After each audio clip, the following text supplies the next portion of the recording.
พื่อกักเกียมสร้างขบวนการด้านต่างๆคำนับหับตอน3วันประวัติศาสตร์สำคัญของพรรคของชาติในปี2025คือวันสั่งตั้งพรรคประชาชนปฏิวัติลาวครบรอบ70ปี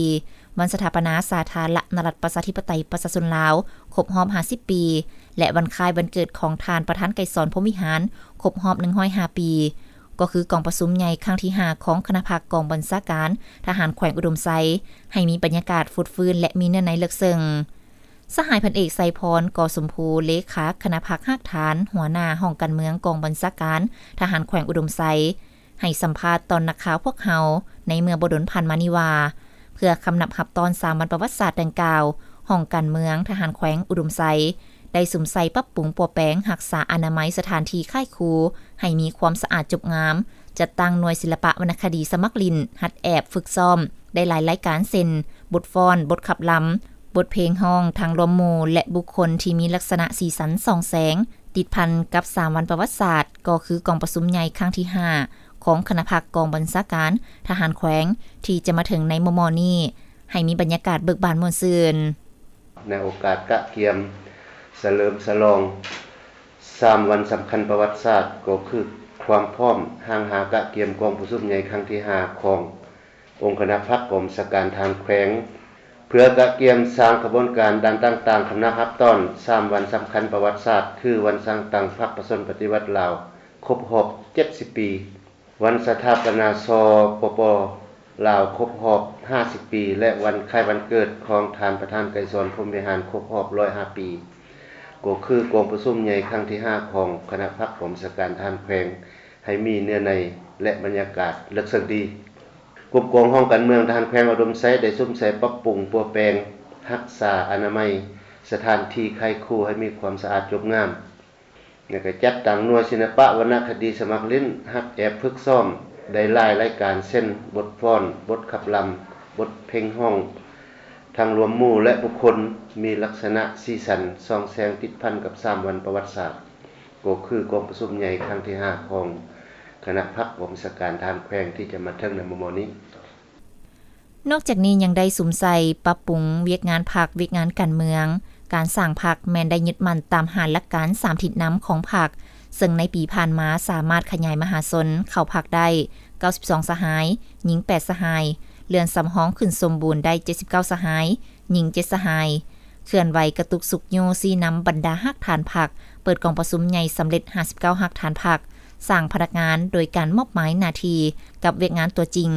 และส่งไปบำรุงก่อสร้างทั้งระยะสั้นระยะยาวอยู่บรรดาโรงเรียนทางภายในและต่างประเทศได้53สหาย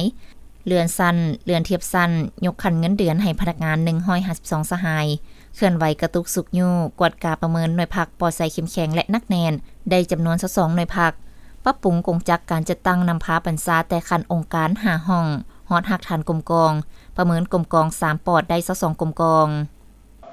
เคลื่อนไหวกระตุกสุกยู่กดกาประเมินหน่วยพักปลอดใสเข้มแข็งและนักแน่นได้จำนวน22หน่วยพักปรับปรุงกงจักการจัดตั้งนำพาบรรษาแต่คันองค์การ5ห้องฮอดหักฐานกลมกองประเมินกลมกอง3ปอดได้22กลมกองเปิดอบรมเวียงงานการเมืองระยะสั้นสำเร็จ2กลมกองจัดตั้งคณะรับผิดชอบ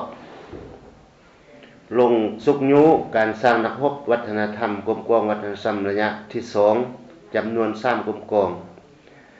แล้วก็สำเร็จพิธีสรุปปิดเปิดกระบวนการ